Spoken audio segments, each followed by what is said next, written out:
မေရိကန်သမ္မတဒေါ်နယ်ထရန့်ကအီရန်နိုင်ငံပေါ်တိုက်ခိုက်မဲ့အစီအစဉ်ကိုဆိုင်းငံ့လိုက်ပြီးနှစ်ပတ်ကြာပြစ်ခတ်ရက်စဲရေးသဘောတူညီချက်ကိုလက်ခံလိုက်ပြီးဖြစ်ကြောင်း Channel News Asia ကဖော်ပြထားပါတယ်။ CNN ရဲ့ဖော်ပြချက်အရသမ္မတထရန့်ကအီရန်ကိုပေးထားတဲ့နောက်ဆုံးရာဇသံသတ်မှတ်ရက်ကုန်ဆုံးဖို့နိုင်ပိုင်းအလိုမှာပဲအခုလိုထူးခြားတဲ့ဆုံးဖြတ်ချက်ထွက်ပေါ်လာတာပါ။ဆွစ်ဇာလန်နဲ့အိုမန်နိုင်ငံတို့ရဲ့အပြင်းထန်ဂျောင်းဝင်စစ်ဆက်ပေးမှုကြောင့်အမေရိကန်နဲ့အီရန်တို့ဟာ14ရက်ကြာအပြစ်ခတ်ရက်စဲဖို့သဘောတူညီခဲ့ကြတာဖြစ်ပါတယ်။ဒီသဘောတူညီချက်အရအီရန်ဘက်ကဟောမုတ်ရေလက်ကြားကိုကုန်သွယ်ရေးသမောတွေအတွက်ချက်ချင်းပြန်ဖွင့်ပေးရမှာဖြစ်ပြီး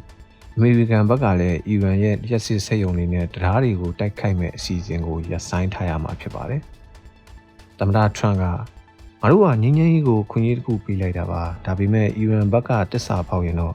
့ငါတို့ရဲ့လက်နက်တွေကအသင့်ရှိနေတော့မယ်လို့လူမှုကွန်ရက်ကနေတဆင့်ပြောကြားခဲ့ပါတယ်။ဒီသတင်းကြောင့်ကမ္ဘာရေနံဈေးနှုန်းတွေရတဲ့ရုတ်တရက်ပြန်လည်ကျဆင်းသွားပြီးနိုင်ငံတကာစတော့ဈေးကွက်တွေဟာပြန်လည်ဦးမော့လာပါတယ်။ကုလသမဂ္ဂအထွေထွေအတွင်းမှုချုပ်ကတော့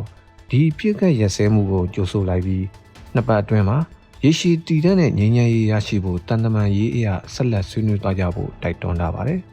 ။ပါကစ္စတန်အစိုးရကအမေရိကန်နဲ့အီရန်နိုင်ငံတို့ကြားအခုရရှိထားတဲ့ယာယီအပြစ်ခတ်ရက်စဲရေးကိုရေရှည်ငြိမ်းချမ်းရေးအဖြစ်ပြောင်းလဲနိုင်ရန်အတွက်လာမယ့်တောက်ကြနေမှာအစင်းမြင့်ဆွေးနွေးပွဲတရက်ကိုအင်ရှင်အဖြစ်လက်ခံကျင်းပသွားမှာဖြစ်ကြောင်းတရားဝင်ထုတ်ပြန်လိုက်ပါတယ်။ပါကစ္စတန်ဝန်ကြီးချုပ်ကအမေရိကန်သမ္မတဒေါ်နယ်ထရန့်နဲ့အီရန်အစိုးရတို့ကြားတင်းမာမှုများအထွတ်အထိပ်ရောက်ရှိနေစဉ်ကတည်းကဂျောင်းဝင်စစ်ဆက်ပေးရန်ကြိုးပမ်းခဲ့ခြင်းဖြစ်ပြီးအခုအခါတရုတ်နဲ့ဆော်ဒီအာရေဗျနိုင်ငံတို့ရဲ့ပံ့ပိုးမှုဖြင့်အစ္စလမ်မာဘတ်မြို့မှာတွေ့ဆုံရန်ဖိတ်ကြားရခြင်းဖြစ်ပါတယ်။ဒီဆွေးနွေးပွဲမှာဟောမုတ်ရေလက်ကြားအတွင်းသမောများဘေးကင်းစွာသွားလာနိုင်ရေးဒေသတွင်းစစ်အင်အားများပြန်လည်ရုပ်သိမ်းပေးရေးနဲ့ရေရှည်အပြစ်ခတ်ရက်စဲရေးသဘောတူညီချက်ရရှိရေးတို့ကိုအဓိကထားဆွေးနွေးသွားမှာဖြစ်ပါတယ်။အမေရိကန်နိုင်ငံသားရေးဝန်ကြီးနဲ့အီရန်နိုင်ငံသားရေးဝန်ကြီးတို့တက်ရောက်ရန်အတည်ပြုထားပြီးတရုတ်နိုင်ငံသားရေးဝန်ကြီးကလည်းလေးလာသူအဖြစ်ပါဝင်သွားဖို့ရှိကြောင်းAP သတင်းကဆိုပါတယ်။အရှေ့အလယ်ပိုင်းဒေသမှာဖြစ်ပွားနေတဲ့စစ်ပွဲကြောင့်လောင်စာဆီနဲ့ကုန်ကျန်းဈေးနှုန်းတွေတဟုန်ထိုးမြင့်တက်လာတာကြောင့်ဂျပန်နိုင်ငံကစီးပွားရေးလုပ်ငန်းရှင်တွေရဲ့ယုံကြည်မှုဟာကျဆင်းလာနေပြီးကုမ္ပဏီတွေဒီဝါဒီခံရတဲ့ဖြစ်စဉ်တွေဒီနှစ်အတွင်းပုံမှန်များပြားလာနိုင်တယ်လို့ခန့်မှန်းချက်တွေထွက်ပေါ်လာပါတယ်။ CNA သတင်းရဲ့ဖော်ပြချက်အရဂျပန်နိုင်ငံမှာ2025ဘဏ္ဍာနှစ်အတွင်းဒီဝါဒီတွေCNA သတင်းရဲ့ဖော်ပြချက်အရဂျပန်နိုင်ငံမှာ2025ဘဏ္ဍာနှစ်အတွင်းကုမ္ပဏီတွေဒေဝါလီခံရမှုနှုန်းဟာ၄နှစ်စတိုက်မြင့်တက်ခဲ့ပြီးအခု2026ခုနှစ်နွေရာသီကစပြီ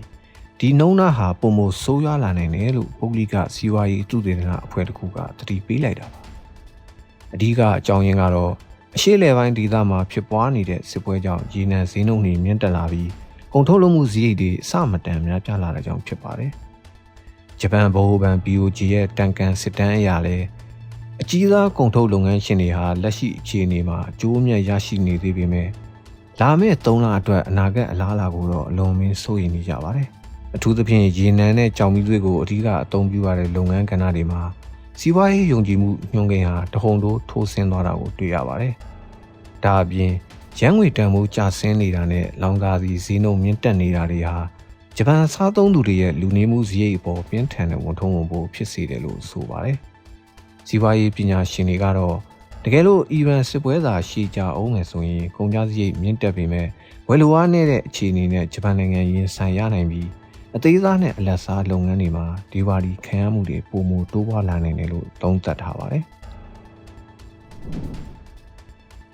တာဝန်ရှိဒေသတွင်းမှာနှစ်စဉ်ကြုံတွေ့နေရတဲ့ပြင်းထန်တဲ့အပူလိုင်းတန်နဲ့ကျန်းမာရေးဆိုင်ရာနောက်ဆက်တွဲပြဿနာတွေကိုစနစ်တကျတုံ့ပြန်နိုင်ဖို့အတွက်အချက်ကျတဲ့ဗဟိုဌာနသစ်တစ်ခုကိုဒီနေ့ကမှစတင်ဖွင့်လှစ်လိုက်ပြီးဖြစ်ပါတယ်။တာဝန်ရှိအပူချိန်နဲ့ကျန်းမာရေးဗဟိုဌာနကိုကမ္ဘာ့ကျန်းမာရေးအဖွဲ့ WHO ကမ္ဘာ့မိုးလေဝသအဖွဲ့ WMO နဲ့ဒေသတွင်းအစိုးရများပူးပေါင်းပြီးစတင်လိုက်တာပါ။ဒီဗဟိုဌာနရဲ့အဓိကရည်ရွယ်ချက်ကတော့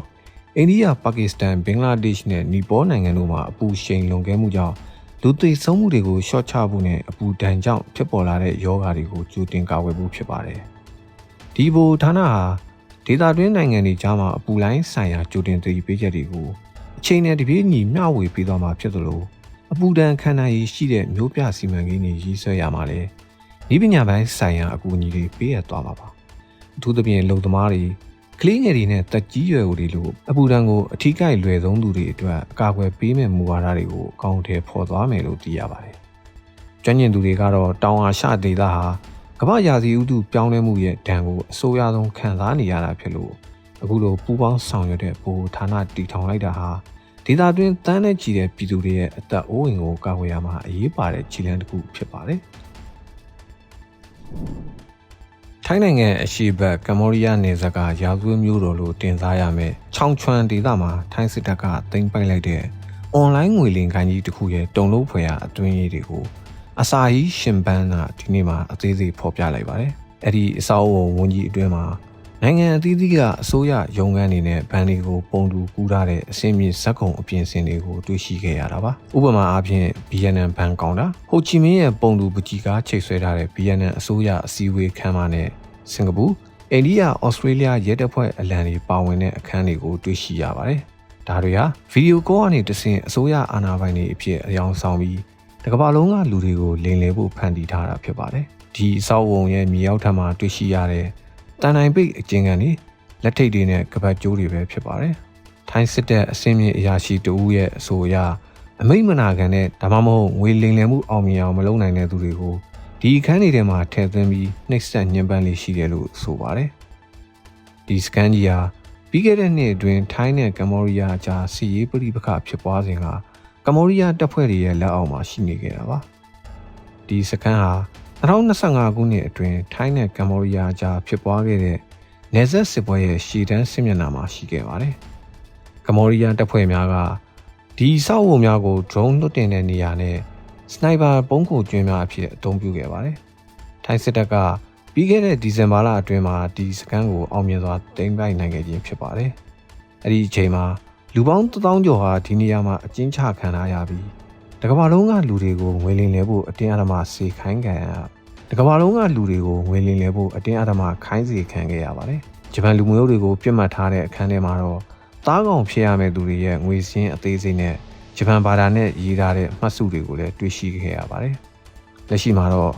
ထိုင်းစစ်တပ်ကဒီဒေသကိုထိန်းချုပ်ထားနိုင်ပြီဖြစ်ပေမဲ့